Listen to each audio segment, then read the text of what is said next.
One of the most cherished things of the original Luigi's Mansion were the portrait ghosts. And their lack of a counterpart in Dark Moon was one of that game's biggest criticisms. And our ghoulish cries were heard by those at Next Level Games, who are on record as saying they scrolled through forums of fan feedback and acted accordingly. And there it is! So I'm NintenDopeman, and these are the dopest boss ghosts. Number 18, Steward. The first boss ghost you fight is coincidentally the first one you meet. Steward is disguised as the concierge when the gang first checks in, but by the time the ghosts roll back the curtain, he is unmasked and demoted to the position of bellboy. Stumbling into him in the garage on the way back to EGAD's jaw-dropping mobile lab, he hurls the luggage he was entrusted with at Luigi. I'm so sorry, he's from Barcelona. But a meager boss fight such as this is no match for even this cowardly plumber.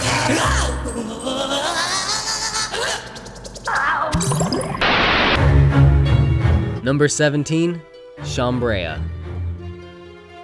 There's only a few hotel-related floors in the last resort, and just as few hotel-related boss ghosts. While searching the suites for EGAD's Luigi case, he comes across Chambrea, the maid, who freaking swallows it.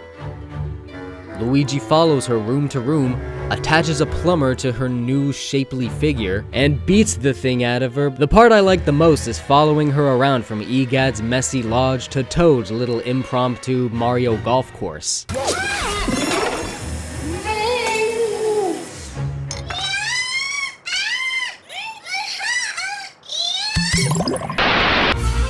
Number 16, Chef Soulfflé.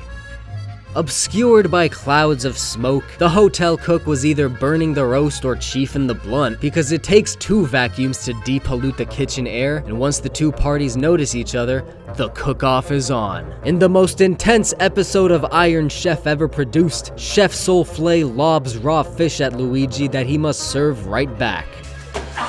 But the scariest thing isn't his frying pan spin attack, it's his secret ingredient. But the real boss fight is what comes after.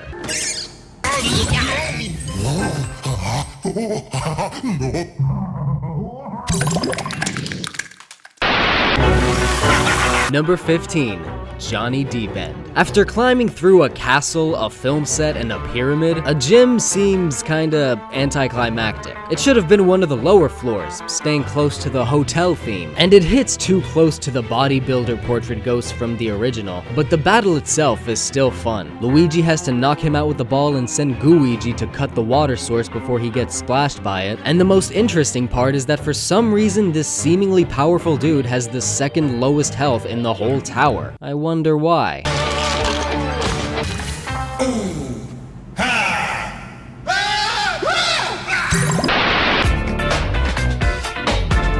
Number 14, DJ Phantasmagloria. There's not very much to do in the discotheque or the battle that takes place in it, but it's still a colorful little spectacle. Before you fight the headliner, Luigi must do battle with her army of backup dancers. At first, Luigi got served with that stupid dance from that stupid meme. And then he served them back by finding the one with the button, but then... it's on. The fight with Diana Ross, Lauryn Hill, Gloria Gaynor, is pretty simple. Just wait for her to throw her gold records, flash her afro wig off, and... you just got F'd in the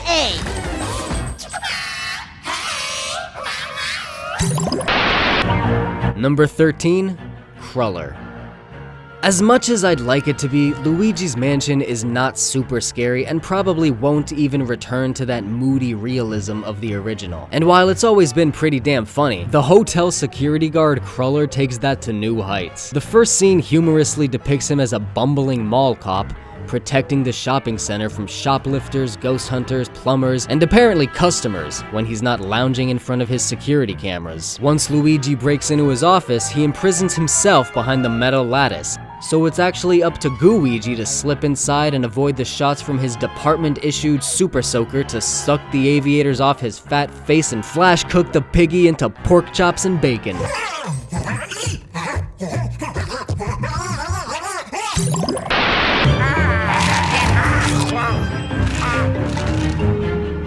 Number 12, Dr. Potter.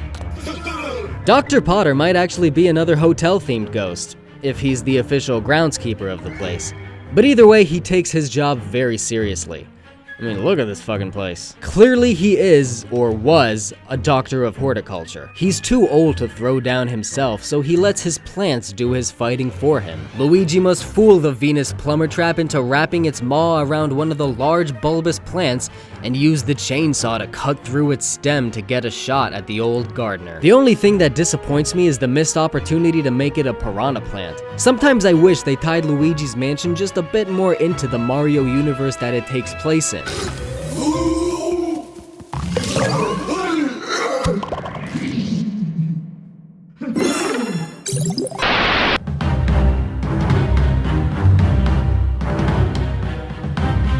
Number 11, King Mac Frights. One of the most out-of-place themes in this entire tower is a medieval castle, and at its center is a coliseum where the king awaits his challenger. After clearing dungeons of treacherous puzzles, Luigi is thrust onto the set of Gladiator and avoids flaming arrows while jousting with his flashlight and attaches plungers to crush his armor into little pieces. After that is an old-fashioned sword fight. Except for one of the swords is a vacuum.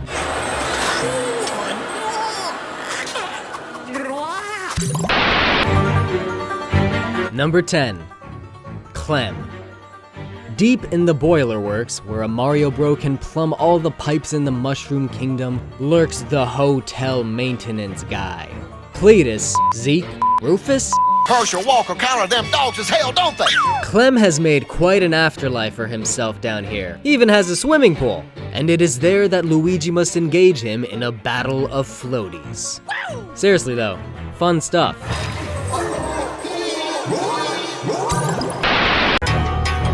Number 9, Polterkitty.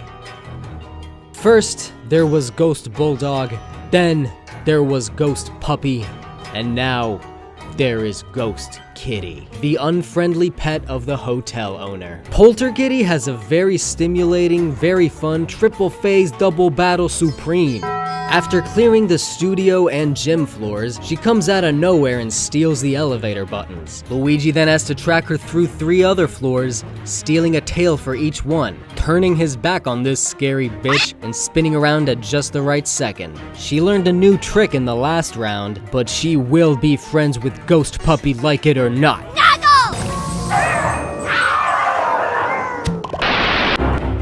Number 8, Hellen Gravely. The owner of Polterkitty, and indeed the last resort, is King Boo's biggest fangirl. When she releases the king from his second painting, she sets in motion the events of Luigi's third ghost-busting adventure. Her personal lofts are decadently lavish, and her battle is arguably the trickiest in the whole game. Luigi must avoid a spinning electric fence on the top floor as Luigi navigates the lower level to both avoid the water and shut the 4 sections off so Luigi has enough room to fight her. The whole switching back and forth takes a few tries to get the hang of, and honestly, she is a terrible hotelier.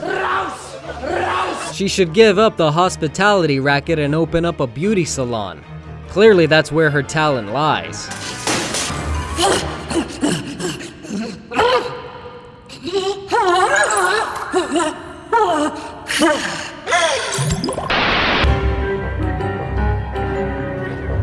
Number 7, Nikki, Lindsey, and Ginny.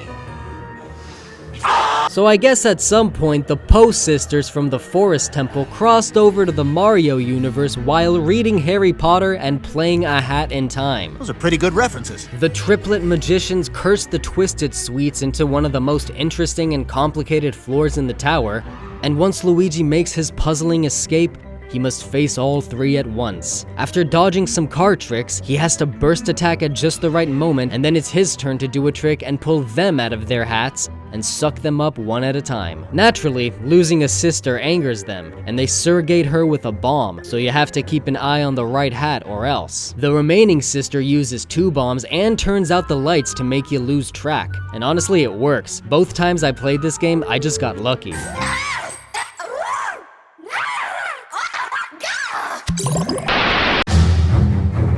Number 6, Morty. Just like Madame Clairvoyant from the original, old Morty Scorsese over here is the only benevolent ghost Luigi meets. Distraught over the loss of his megaphone, Luigi goes through a series of very trippy puzzles to return it. He can then choose to capture the poor soul or let him be. With only 25 HP and 0 fighting spirit, Morty offers no challenge for lots of remorse. But what he does offer is the leading role in his rendition of classic Japanese kaiju film Godzilla! Other than Morty being a friendly filmmaker, that's the other reason he's number 6. That awesome Godzilla fight, which you get to see the final cut of if you don't capture him. But then you can catch him right after.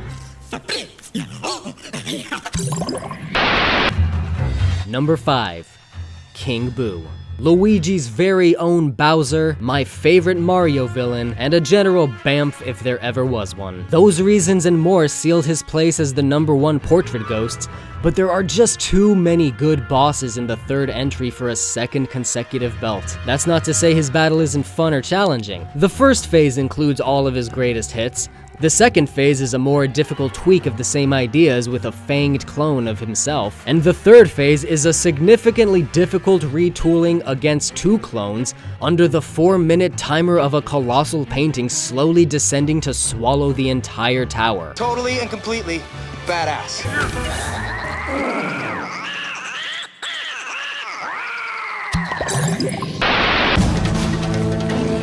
Number 4. Ugh. The phases of this boss are so brilliantly plotted. At first it stays behind the fence. Luigi tricks it into eating an egg or Luigi to shoot it with another. But after the second hit, Time to move to phase 2.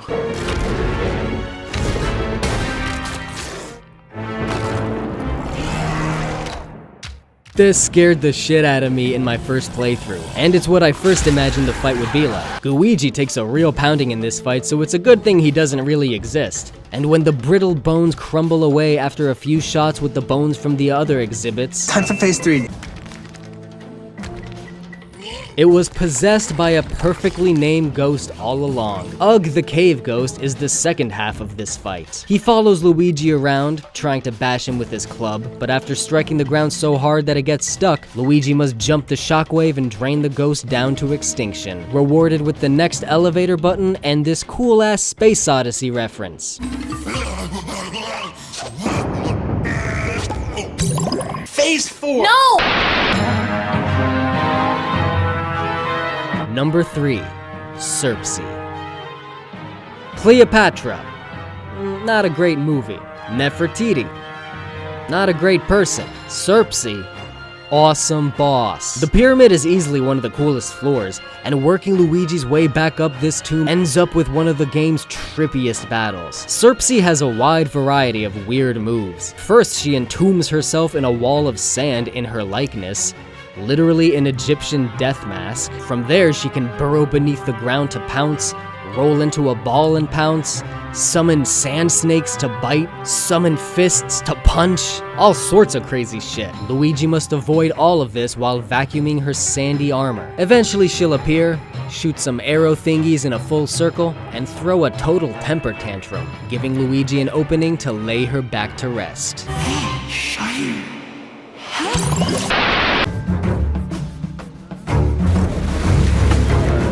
Number 2.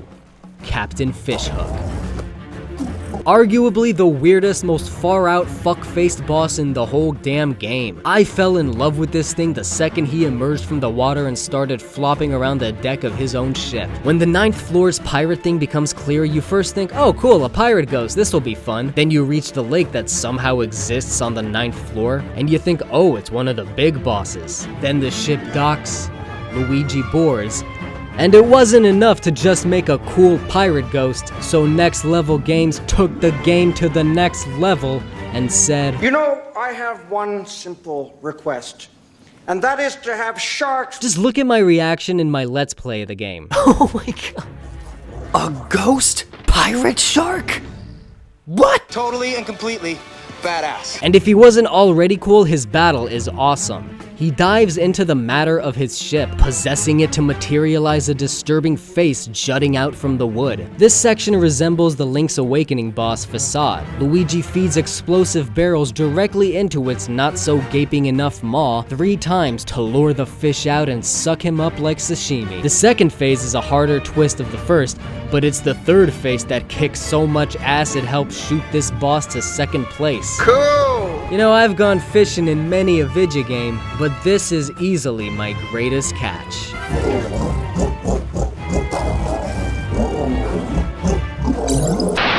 Number 1.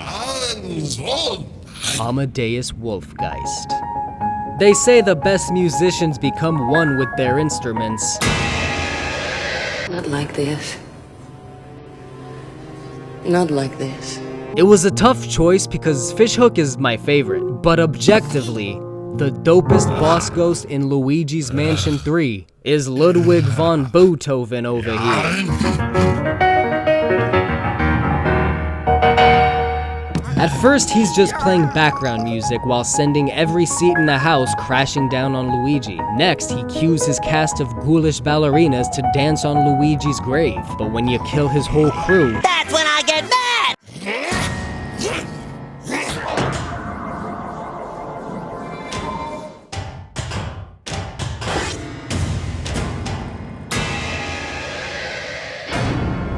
this part scared me so damn much when I first played this game, and it still got to me this time. I can deal with this 19th chord he shoots at you, but the piano jumping higher than Mario himself and slamming down on Luigi as the spotlight chases him, and it causes a shockwave you have to jump over and sometimes lights that fall down. There's a lot to look out for in this fight, but when you get a chance to flash him, he'll jump back on stage and spit bombs that you can shoot back inside. Then use the plunger to smash the thing and lure him out. The piano can survive 3 hits before the composer is on his own. When designing Wolfgeist, it's clear that Next Level Games looked at the legendary Mad Piano from Mario 64 and decided to take the game to the next level. He's spooky, challenging, and the dopest boss ghost in Luigi's Mansion 3.